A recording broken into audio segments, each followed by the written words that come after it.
So my dear brothers and sisters, on this first Sunday of Advent, let me start this brief reflection with a very small quiz, a simple question. So you find yourself that you're sleeping, you are dreaming, and a big lion is chasing you. And you try to run away, and you see a tiger coming in front of you. And then you turn sideways, but every side you turn to, you find a ferocious animal coming after you. So how can you escape? That's the simple question, the simple quiz. All these ferocious animals from all sides, how can you escape?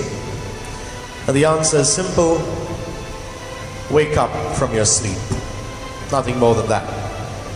So by waking up, one enters a whole new world of reality, different from that of the dream world. What was a huge problem in the dream state becomes a non-issue in the waking state. Dream state concerns and priorities lose their importance, and new concerns and priorities take their place. For example, you discover that your problem is no longer how to escape from wild beasts and ferocious animals, but rather how to beat the morning rush and arrive either early or on time for work. We can relate to the change that occurs between a dream consciousness and awake consciousness. A similar and even more significant change occurs when we move from a state of being spiritually asleep to that of being spiritually awake, when the soul is fully awake and alert to the spiritual reality. In today's gospel, my dear brothers and sisters, Jesus admonishes and encourages his followers to remain alert in the spirit. He was about to leave them for an uncertain length of time. By their faith and commitment to Jesus, his followers are like people who have roused themselves from spiritual slumber. But the time of his absence would be a time of trial for their faith life, when they would be tempted to doze off once again. And he enjoins them to remain awake and watchful, so that whenever he comes to them, he would find them not sleeping, but watching in faith, ready to welcome him. Today we enter the season of Advent, a time of special preparation for the coming of the Lord. And Mark's portrait of the doorman watching out to open for the Lord whenever he suddenly appears is an image of what each one of us is expected to be doing all year long, but especially during the season of Advent. The doorman keeps awake in order to recognize, first of all, and then to welcome the Lord at his coming. Faith, likewise, my dear friends, transforms us into people who are able to, first of all, recognize the Lord, and then are willing to receive and to welcome him. Recognition is crucial, because the Lord does not always come in easily recognizable ways.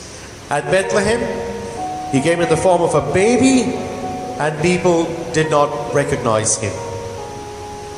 In the parable of the Last Judgment, which we heard just last Sunday, he said he came to people in the form of the most needy and disadvantaged of the world, and many did not recognize him. But true people of faith did recognize him and serve him in these people who live in the blind spot of society. Faith is first a way of seeing, and then a way of living.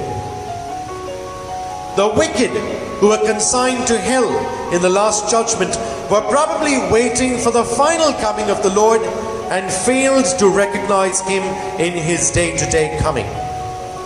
The shocker in that parable is that Christ comes into our lives in the form of very ordinary people and events of our everyday life.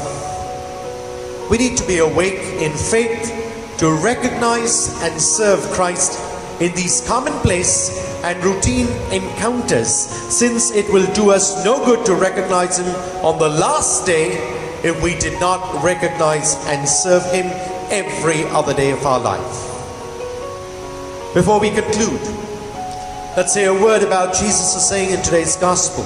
About that day or hour no one knows, neither the angels in heaven nor the Son, but only the Father. Something we read in Mark chapter 13 verse 32.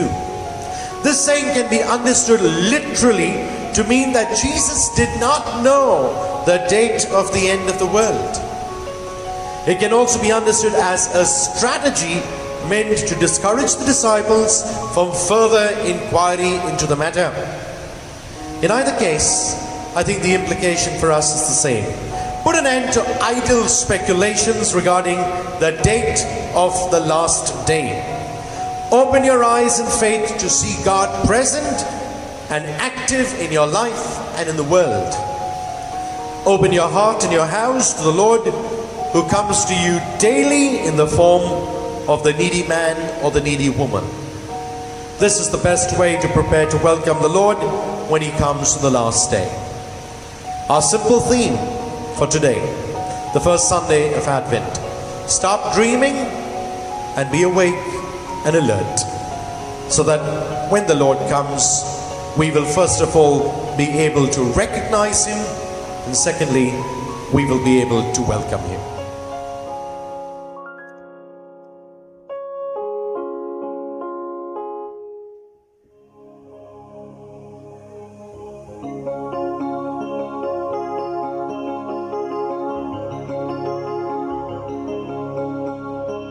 God bless, and do have a Jesus-filled day.